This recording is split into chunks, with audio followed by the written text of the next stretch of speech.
Happy New Year, everyone! Yay, 2026! So I thought we would start the new year off with a little bit of a different type of baking video.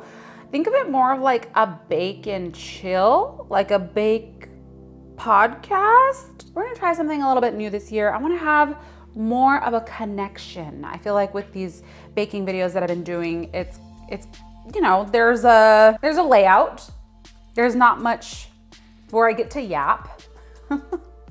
I think I just miss yapping. I miss yapping. Speaking of yapping, I'm yapping too much. Let's get into the first recipe. So this is a gluten-free, dairy-free, refined sugar-free brownie. I even got the expensive chocolates because these don't have any added sugar in them. This was $9. Crazy. They're special. Only for allergies, okay? It's literally 3 ingredients in here. So these are perfect if anyone has allergies. Just thought I would throw that out there. Human, sponsor me. I'd love to work with you. Sharing this ingredient with you all kind of reminds me of what we did for our girls' holiday party this year. Normally, we like to do a gift exchange where everyone brings their favorite makeup product or beauty product that they found this year, but we've just been feeling a little overwhelmed with the overconsumption. We all feel like we have what we need, and if we want something, we buy it for ourselves. And doing this the past couple years, we just wanted to switch it up and decided to do something that is perishable because we've really been getting into, sharing recipes.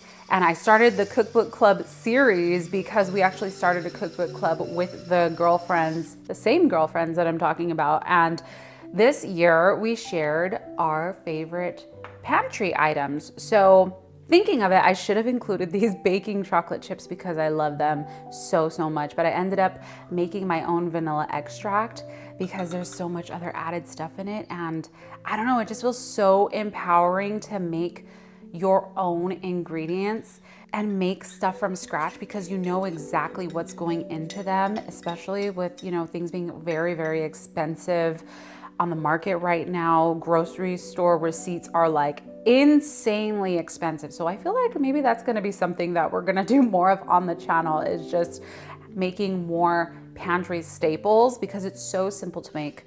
One of my other friends included one of her favorite French butters, which I was actually considering including that in my gift because I didn't realize how easy butter is to make. And it was so delicious.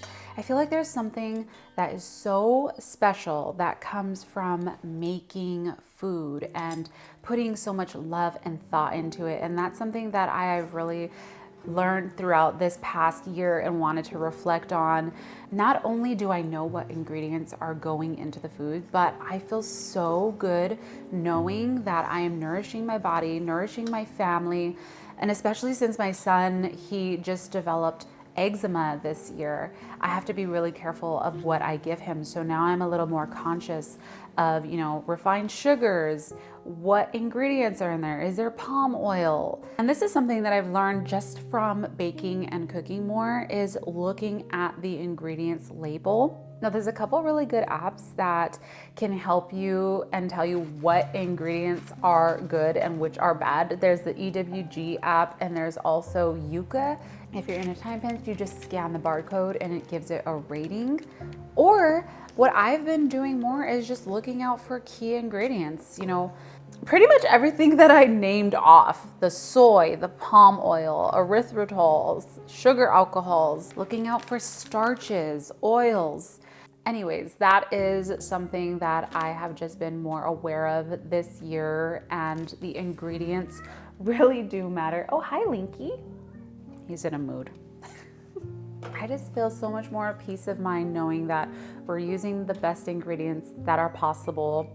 Therefore, I can feel good about eating something that is quote unquote bad for you. And we'll talk a little bit more about that in the video because I've been on a health journey, but our brownies are done. Here is how they came out. Okay, let's lift one up, see how it looks on the inside. Oh my gosh, that looks so fudgy. Definitely could have cooked it for a couple more minutes, but I think this batch is okay for now. Let's taste it. Oh my God. Hot. I should have waited longer.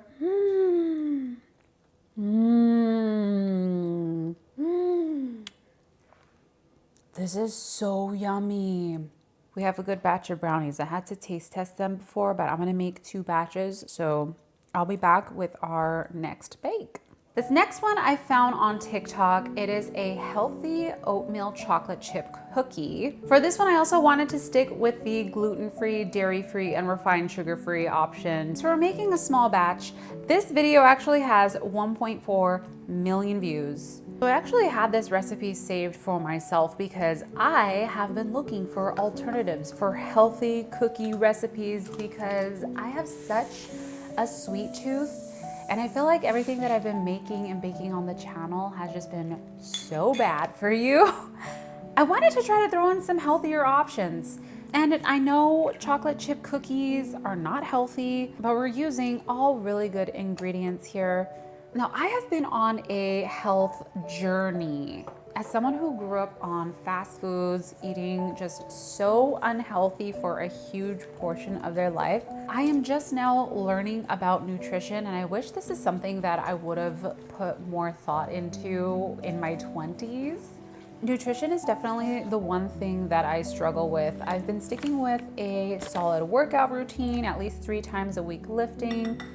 I've been walking more, getting my body moving more, but I feel like I have just been stuck at the same weight and not really the healthiest version of myself that I want to be. And this year, I really want to focus on foods and treating food as nutrients. So not only am I learning about it myself, but I am teaching my son also about proteins, fibers, things that you should have in your diet.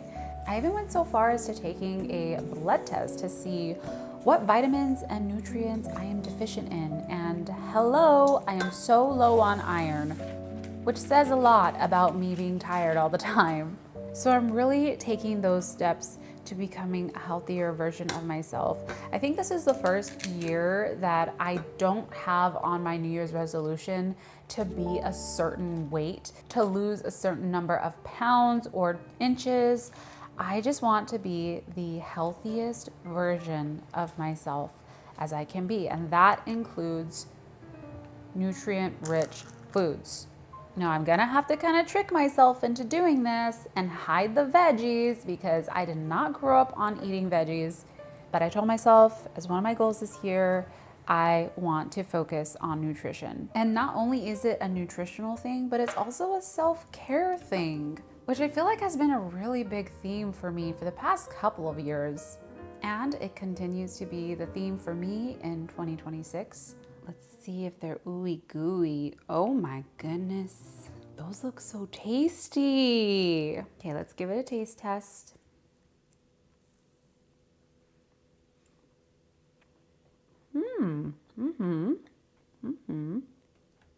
A little bit on the drier side.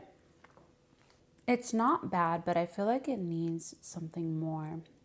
You could kind of tell that they're like a healthier type of cookie. I think what it is the oats. I would probably only add oat flour and get rid of the actual oats, so then you don't get that like texture. I might retry this recipe with the banana. Still really tasty though, so I'm okay to gift it. So my last and final recipe for today is coming from one of my favorite cookbooks that we did this year, and that is the Joshua Weissman cookbook. I've been going back to this book and making recipes that I didn't actually make in the video. If you haven't seen that one, make sure to go check it out. I'll put it here on the screen. But I saw these desserts and it just took me back. Russian tea cakes. I know them as Mexican wedding cakes, but I have the fondest memories of eating these every single Christmas. And I'll talk a little bit more about that when we get into the recipe, but I just love these so much. And I've made them a couple times, but haven't found a recipe that I absolutely love. So I love everything Josh Weissman does. And so let's just try out his recipe. So these hold a really special place in my heart because every single year my aunt used to make baskets full of sweets for us for the holidays, and she would always include these Mexican wedding cakes. Unfortunately, my aunt is no longer with us and I don't have the recipe, but I wanted to talk about how we carry these memories with us through food. And I have really great memories as a child of helping my mom bake cookies. She used to make baskets as well, but that's just something that really sticks out in my memory, is just the desserts, the sweets, the goodies that we would eat around the holidays. And that is something that I really want to try to instill in my son and kind of create that magic for him. So it's something that he can look forward to and have great memories around yummy treats. Now, I also think there's something that can be said that correlates to baking yummy treats around the holidays. It seems like such a simple thing to do. And if I'm being honest, it can seem like a daunting task with trying to follow the recipe, having all the ingredients, cleaning up after. I'm not gonna lie, this is my third recipe of the day and I'm tired. My back is hurting. Why did I agree to doing this? But something that I've been trying to work on and be more conscious about is romanticizing my everyday life. Romanticizing those things that bring me happiness, those simple tasks that I can do that don't seem like a lot, but in reality, they are baby steps towards a bigger picture. A lot of the times we don't give ourselves enough credit for what we do and what we've accomplished. Sometimes we look back on the year, especially around this time of year, we'll look back on the previous year and think, man, I had so many goals and so many dreams, so many things that I wasn't able to accomplish. Maybe I was a little too ambitious. Maybe I should shrink a little and be a little more realistic with my goals. And I just wanted to be a reminder to you all to not shrink yourself, to give yourself grace and know that it's okay if you didn't achieve every single one of your goals. I think the real win here and the real takeaway should be that you are making a conscious effort in your day-to-day life to become a better you. Those tiny little baby steps to reach your goal. Those moments of clarity in your day-to-day where you recognize what a privilege and what a pleasure it is to be doing what you're doing. So let's taste this beautiful little memory wrapped up in a cookie. The house smells amazing. I cannot wait to try these. I think I made them a little bit bigger than I'm used to, but it's more for me. Okay, these ones are messy. So let's get a little taste test in. Ooh. They're still like sticky. Let's dig in. Mmm. Mmm. Mmm. These are amazing. I am happy with this. I'm gonna go enjoy this. I'm done for baking for the day, but tomorrow morning we are going to put together the baskets so you all can see how they come out. So good. As we wrap up these goodie bags, we are going to wrap up the video, and I just wanted to wish you all a prosperous 2026. I have a very good feeling about this year. I am genuinely so happy that you are here, right here in this moment, and just wanted to say a quick thank you for watching my content, always being that driving force for me and allowing me to blossom and explore different outlets of my creativity. I'm grateful for you all being here because I know I'm trying to better my life through my content, which means you are trying to be the best version of you as well. Here they all are. They look so cute together. I hope you all enjoyed this video. I had so much fun just chilling and approaching these baking videos in a new way. And I got gifts out of them. Hooray, multitasking. If you guys want to see more Cookbook Club videos, make sure to check out this video here. Happy New Year, everyone, and I will see you all later. Bye-bye.